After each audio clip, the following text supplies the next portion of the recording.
napakaswerte ko naman po. Ako ang nabola for today's video. Welcome po sa City of God, Batangas. I'm gonna start po. Ang ating po main verse po last Sunday is Matthew 14, 22 to 33. This is a very touching part of the Bible. Jesus walks on water. Sa naka-attend ng Sunday service, we have seen a video and it shows na dito po sa Matthew 14 kasi nag-start siya as sa pagkakapugad ng ulo ni John the Baptist.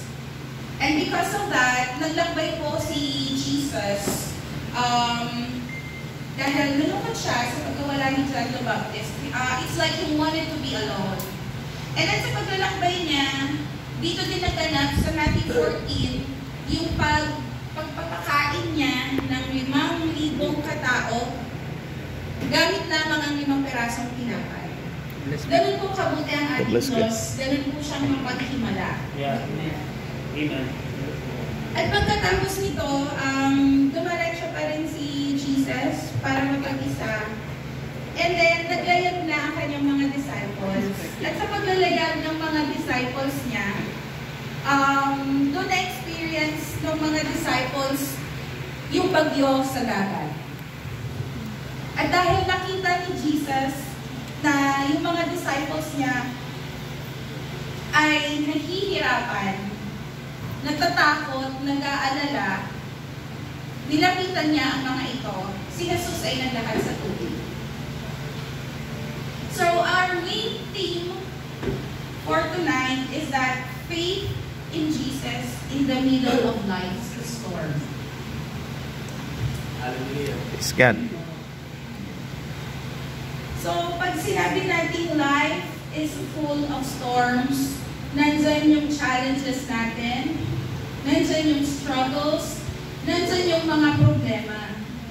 Nangyayari ito na sobra tayong na-overwhelm at kadalasan napaka-unexpected ng mga pangyayari dito. Katulad ng natural na bagyo na nangyayari sa atin, ito ay unexpected. Hindi natin alam kung malakas ba ito, dadating ba siya na mahina lang, ilihis ba siya. Katulad ng mga struggles natin sa buhay natin, na ganun din ang bagyo. So parang dito nararamdaman natin, we are alone, we are unsure, we are afraid, and we are sad.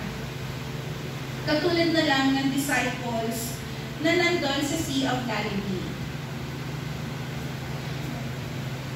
So like, yun po yung first point ko again is, life is full of storms.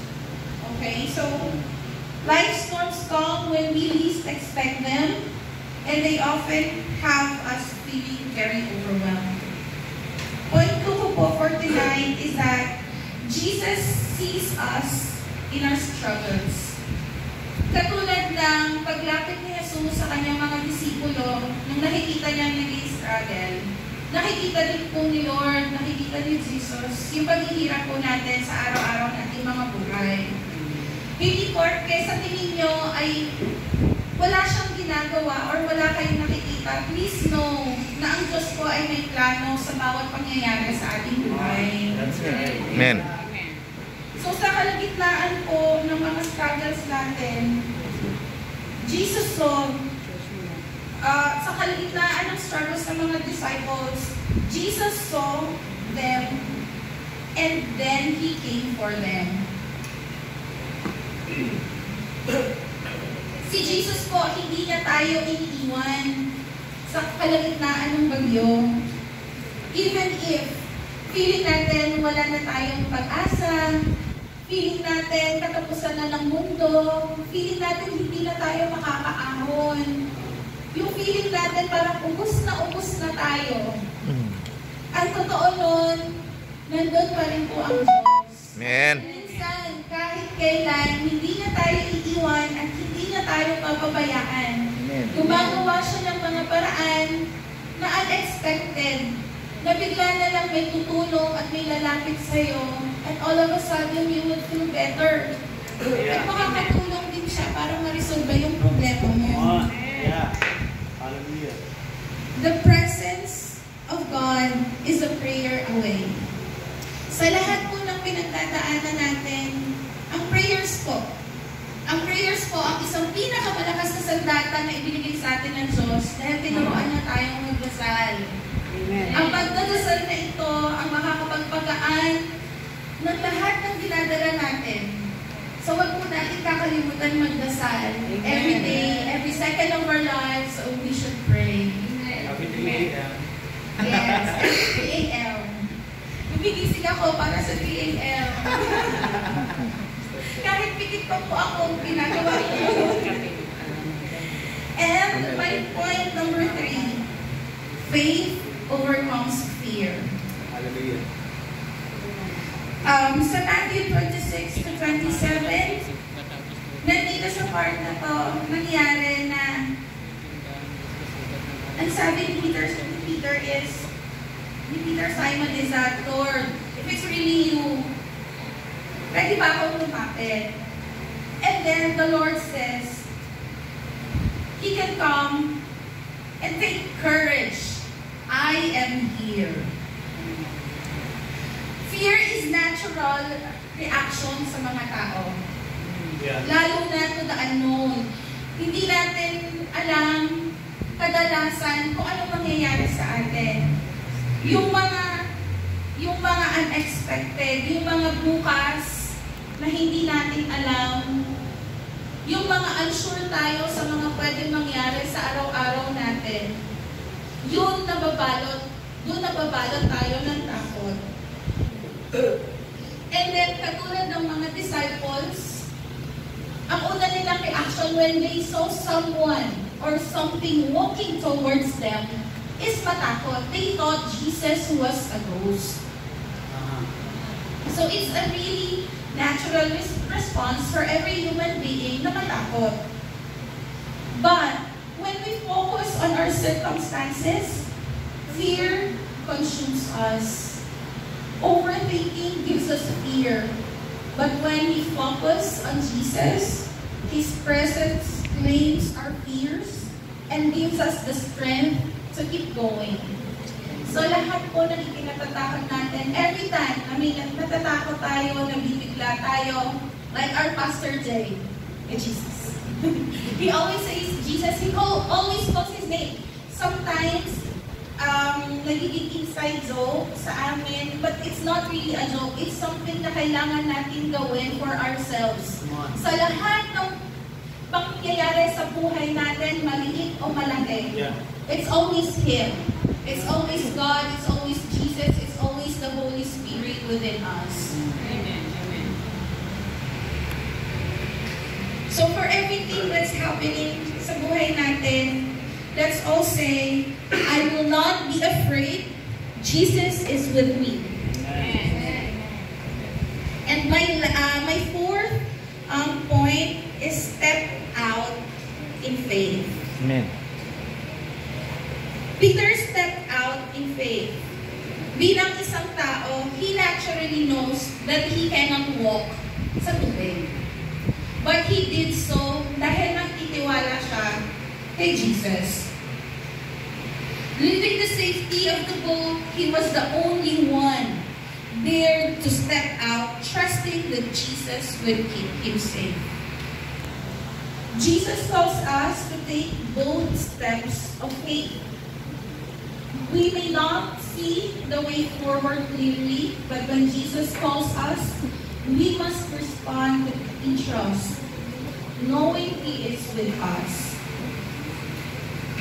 There are times, kahit ako sa sarili ko po, nangyayari sa akin na God is telling me to do something. At minsan, kadalasan, napakahirap ng lakaran ng gustong palakaran sa atin ng Diyos. Napakahirap. Minsan, yung nahirapan ako kasi kailangan kong lunukin ang pride ko. Nahirapan ako kasi kailangan kalimutan ko yung mga bagay na nakasakit sa akin. kasi hindi yun yung mga natural na gawain ko. Pero dahil nakinig po ako sa Diyos, yung kapalit po nun ay walang katapusan at nag-uumapaw na kaligayahan. Amen. Na even if alam ko na ang buhay ay patuloy na magbibigay at magdadala ng bagyo, mas matibay po yung faith ko dahil alam ko na hindi po ako pababayaan ng Diyos. Amen. Makakaraos at makakaraos ako in the name of Jesus. Yeah. Amen. Amen. So, He will give you the strength to keep walking. Kahit gaano kadilim yan, kahit gaano kabato yan, Jesus will always keep you going. Amen. Fifth point, keep your focus on Jesus. Yeah. Peter began to sink when he took his eyes off Jesus. At tinignan niya at nakita niya yung mga alon at mga naramdaman niya yung hangin. Dahil nag-focus siya sa masasamang bagay at inalis ang kanyang pagtingin kay Jesus, doon siya lumubog. And this is a very powerful lesson to us. Na pag inalis mo yung pag-iisip mo, yung mata mo, yung focus at puso mo kay Jesus, doon ka lulubog. Diyan na dadating sa'yo na yung problema mo walang katapusan, yung problema mo palaki ng palaki, palubog ka ng palubog. Unti-unti ka lang nalulunod. Minsan, we often start strong in faith. But when we focus on problems around us, doubt and fear set in. Jesus calls us to keep our eyes on Him, no matter how fierce the storm may be. So guys, if we are sinking, mga kapatid, if we are sinking today, cry out to Jesus. Amen. He will never let us drown. Amen. And my last point po for tonight, Jesus is our Savior and strength. Amen. So after seeing Jesus walk on the water, ang sinabi lang po ng mga disciples is that you really are the Son of God. So the moment that Jesus and Peter entered the boat, nawala po ang bagyo. Tumigil ang bagyo. Jesus not only calmed the storm, but He showed the disciples that He is the Son of God, with the power to bring peace. Just as He calmed the storm for the disciples, Jesus is able to bring peace and resolution to the storms in our lives. Recognizing Jesus' power help us trust Him in every situation. So sa lahat po ng pinagdadaanan natin, ang buhay naman po is taas, baba lang, up and down, up and down. Hindi po tayo nabubuhay na palaging masaya lang. Hindi tayo nabubuhay na palaging malungkot lang. Through everything that we are going through, we've been through, at we will be going through, lahat po yun, nandun po ang Diyos. Amen. Lagi po tayong inaalalayan, sinusubaybayan. Naghihintay lang po siya na lumapit tayo. Maliit or malaking bagay, pwede po tayong tumawag sa Diyos. At dahil nandito po tayo, lahat, naniniwala po ako na we have a strong faith. Amen. Pero, sa kalungkutan po at realidad po ng buhay, hindi parte po nandito na tayo, naniniwala sa Diyos at may magandang relationship kay God, ay hindi na po tayo magkakabagyo sa mga buhay natin. Ang bawat bagyo na dataan, kadalasan minsan sa palakas, at dahil nga mas matatag yung faith natin, ngayon, yung mga demonyo, ganyan, is mas malakas nila tayo pipilitin hatakin pabalik sa Kanya. Yeah. What's your third pastor? It's the new season. The last time we saw? New season, new demons. New levels, Yun. new devils. Yun. Yeah. So, ibang level na yung faith natin. So, mas malakas na devils yung ipapadala sa atin para mabawi tayo. Para mapunta tayo sa kasalanan. Pero, kapit lang tayo sa Diyos, kapit lang tayo kay Jesus. Kasi kahit gano'n pa kalalim ang kinalulunuran mo ngayon, He will always save us. Amen. Amen. Praise God. So let's bow our heads and pray. Dear Father God, please help us to step out of the boat and have faith in You. Let us step out and have trust in You. Please let us have the courage to keep our eyes on Jesus. Yes. So we can only focus on His blessings, on His abundance, and His love for us. Yes, God. Thank you, Let Father. everyone have peace in their lives. Let everyone be happy with their lives. Yes, and God. know that in every storm that we have in our lives, You would always clear them for us. Thank you, Lord. Patuloy niyo po kami bantayan, alagaan, at gabayan sa bawat journey po ng buhay namin, na kahit gano'n man po kalakas ang bagyo na darating sa aming buhay, pananatili po kami naniniwala at magdadasal at patuloy po kaming magmamahal at magpapagpuri sa inyo. In Jesus' name, Amen. Amen. Amen. Amen. Pagpapakan ng Diyos sa mga ating praise God. Again, the topic that we've had in the past weeks ay coming from our Daddy Sam, Bishop Sam Cascali, of course, na King over the flood. So from that flood, sa Batangas City, binigyan tayo ng boat.